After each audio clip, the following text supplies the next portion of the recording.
going to benefit you. All right, so let's now talk about my kind of food rules. Because you need the education, right?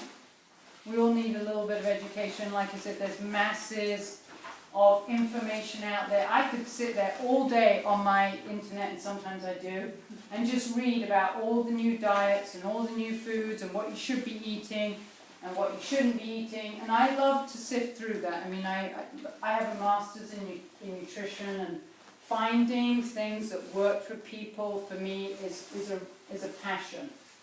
But the one thing that I can tell you about all of us as women is when I focus on the foods that are good for us, it is about revving up our metabolisms.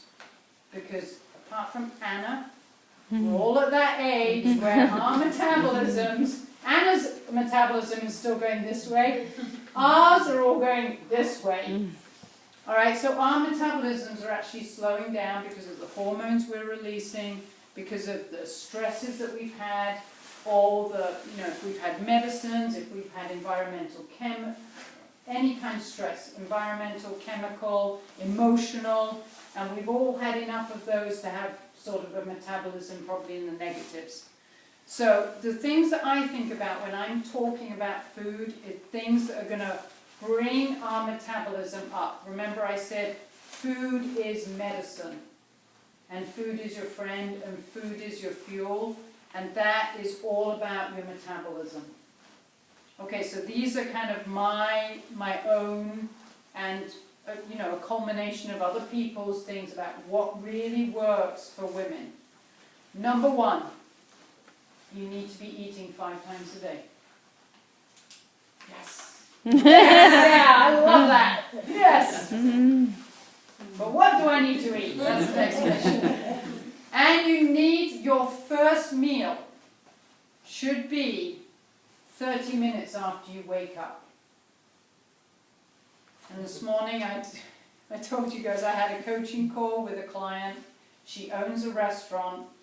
She's doing the fast metabolism diet, which some of you may or may not know about. But that's one of the first things you learn. You have to eat within 30 minutes of getting up.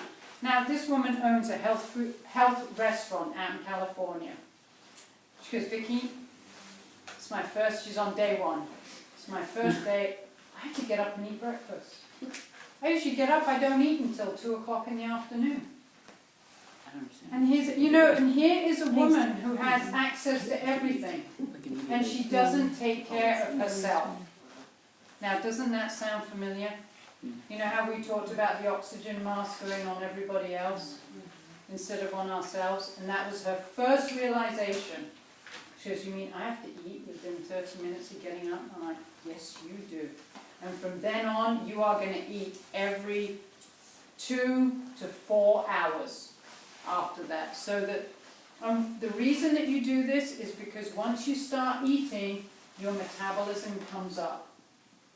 Okay, if you don't eat, your metabolism just stays low. When you're at rest at night, your metabolism goes to sleep as well. It goes into that sort of resting state. And by eating, you're revving it up. By exercising, you're revving it up. But that's one of the reasons the first thing you do in the morning is you eat. Okay, now, yes?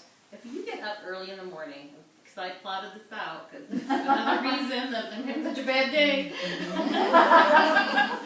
But if you get up at 5:30, your last meal is like, what, 4:30 or 5:30, the way it plotted out. Okay, what you would do then, if you're up for a long time, you get up and you've got to have that 30 minutes.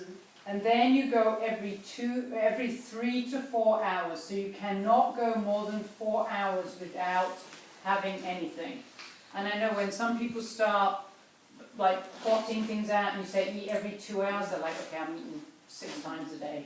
I'm never going to be able to keep that up. And you have to eat, so your last meal has to be 3 hours before, is it 3 hours before you go to bed? 3 hours before you go to bed? Yeah.